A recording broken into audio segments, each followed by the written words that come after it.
Patrons, who are the first people to see this video, I hope you enjoy this one. It's back on my weird car nonsense, which is my happy place when it comes to artwork. Everyone else, enjoy.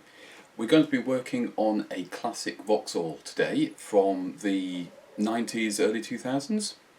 My name is Angel, I'm a full-time artist. If you would like to find out more about what I do, then you can visit my website. There's links to everything there that I do, and of course there's links in the description. Equally, if you're interested in the Patreon I've just mentioned, that's available over here. So give that a look, sign up, that'd be nice. I'm not going to keep you waiting, I'm going to get straight into this sketch, and some of you might not remember the Tigra, but some of you definitely will. Rough sketch, construction guidelines, all down on the page. So now it's just a case of tidying up, and hopefully this one won't be too bad. Now, if you've watched the Beetle video, the last one we did, you'll know I wasn't having a great time because it was not my happy place with the shapes. This is much more my sort of thing.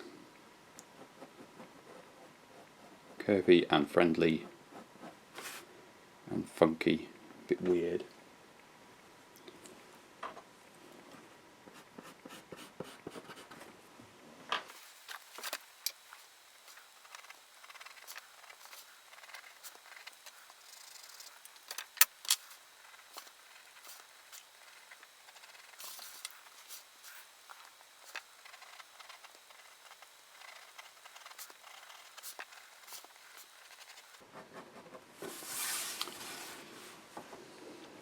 So why a Tigra then?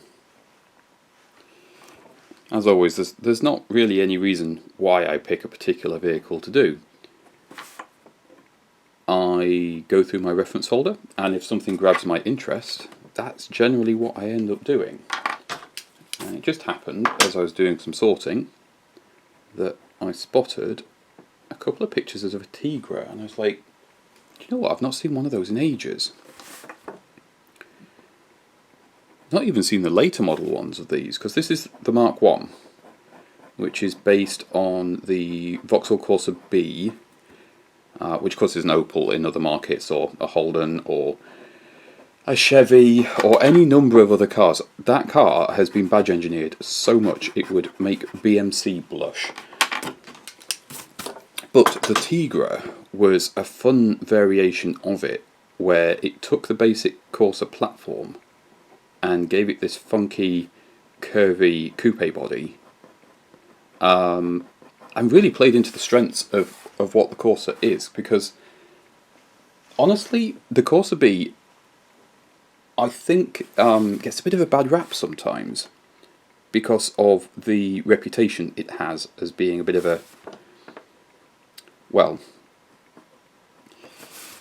antisocial vehicle, because of the sorts of people who owned them, which were exuberant young people having fun, and sometimes being a bit naughty.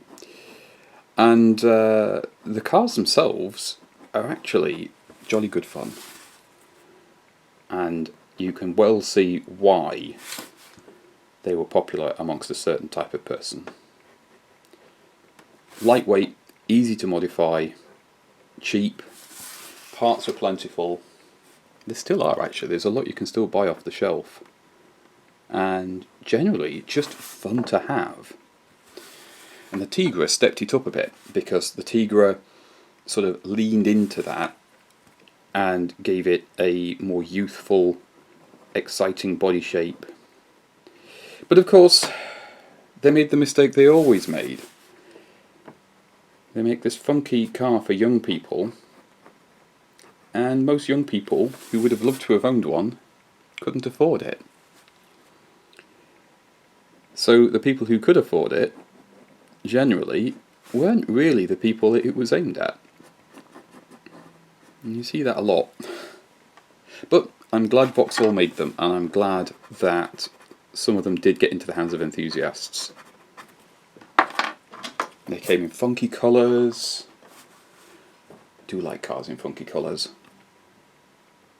And yeah, best of all, as I understand it, the front end is, if not a straight swap, very, very close to a straight swap onto a Corsa. So you could have a Tigra face on your Corsa, and some people definitely did. I love stuff like that. More of that, please.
Of course, one of the important questions is, would I own a Tigra? And I think I would, if I could find one. They're not particularly easy to find these days, even in bad condition. And the ones that are out there seem to have held their price quite well. See, the problem with the Tigra is the same as the problem with the Corsa B, and that's rust. Unfortunately, because they're, well, let's face it, they're not exactly a high-end car. It means that the rust protection isn't the best. And as this sort of style of thing went out of fashion, the values fell, they didn't get looked after particularly well. I mean, you think about it, when Tigras dropped down to like a couple of £100 a pop, who's going to spend the thousands of pounds they need as they get older to keep them really nice? Most people just aren't. So there aren't many left, and one of the biggest problems are these sill trims. Even when they were quite young, these cars were rotting out, unseen, as a lot of stuff did with body kits, and that killed a lot of them off. But yeah, absolutely, I think I probably would have a Tigra, and I think I'd enjoy it quite a bit, as long as it came in one of the interesting colours, like that weird gold or the very vibrant metallic green they came in. Maybe even the blue. Not my favourite, the blue, but yeah, they came in some fun colours.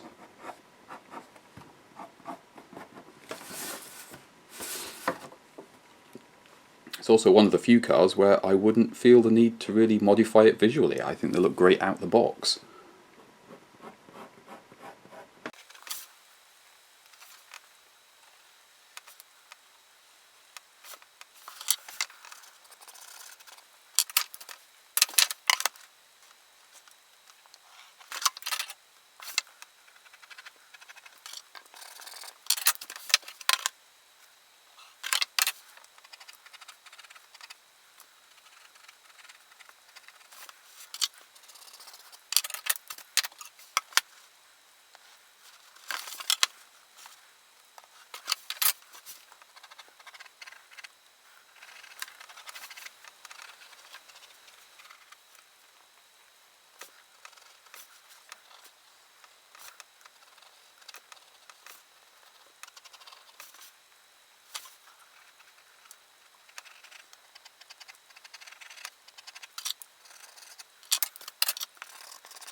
Well, we've got to that bit of the video where I say, if there's any sort of vehicle that you would like to see me create, do leave a suggestion below. I am always open to new ideas. I'm not short of ideas. I have quite a large reference library these days, but it's always fun to find out what other people would like to see. So please do leave a comment. And of course I do commissions as well, so if you want one of a particular car, like your own car, I can do that.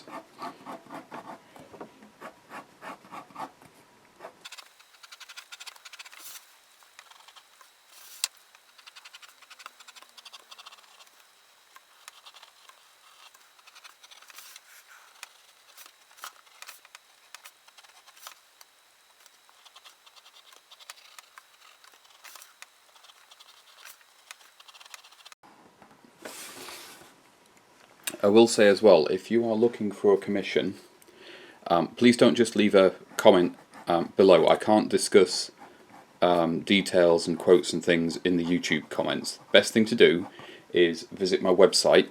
You'll find the contact details there, and send me a message that way, because then I can go over all the details and pricing and that sort of thing. It costs nothing to get a quote. There's no obligation for you to buy. If you do, just ask me about commissions and the process and that sort of thing. I am more than happy to discuss your options, because you might find that I'm not the artist for you, and that's okay. And you might find I have a different option that you would prefer, because I can work to a budget sometimes. Depends on what the budget is, of course. And I do my best to be as flexible as I can be, within reason. I mean, I still have to earn a living here. Okay, looks like we've got the basic shapes down now on the main bodywork. And yeah, I'm enjoying this one a lot more. This is much more my thing. So we've just got to refine some details like the badges, get the wheels in, exhaust. Oh, the number plate here is completely made up. I just went with the format that you would find for this period and just did a fun number plate. Maybe somebody with a Tigra has that plate on it. I haven't looked on the DVLA to check.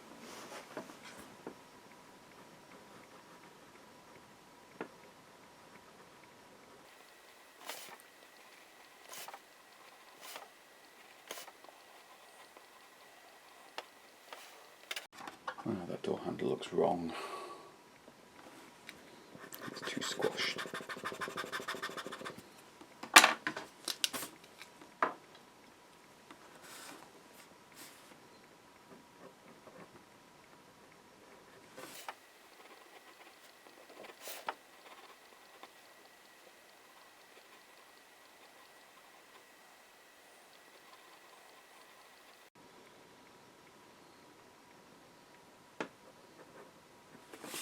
That's better.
I realised I've not actually had a lot to say about this car as I've worked on it.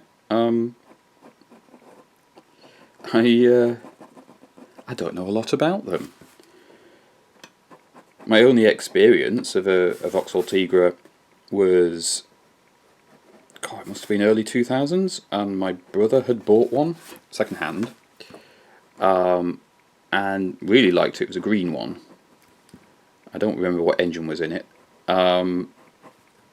Yeah, and it looked on the surface, it looked great, until he started cleaning it and took one of the sill covers off and found it was basically not attached to anything. And the rust stopped just about where the sill covers stopped, which was less than ideal. So at the time, none of us could actually weld. We didn't have a welder, and the car just, they weren't worth enough. So it went to the big scrapyard in the sky, which was a shame because it was, you know, otherwise it was a really nice little car. But them's the brakes.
All done and ready for ink, which we'll do in the next video. Thanks for joining me. Don't forget to check the description below, and there'll be a couple of links to some videos that you might like coming up in just a moment. See you next week.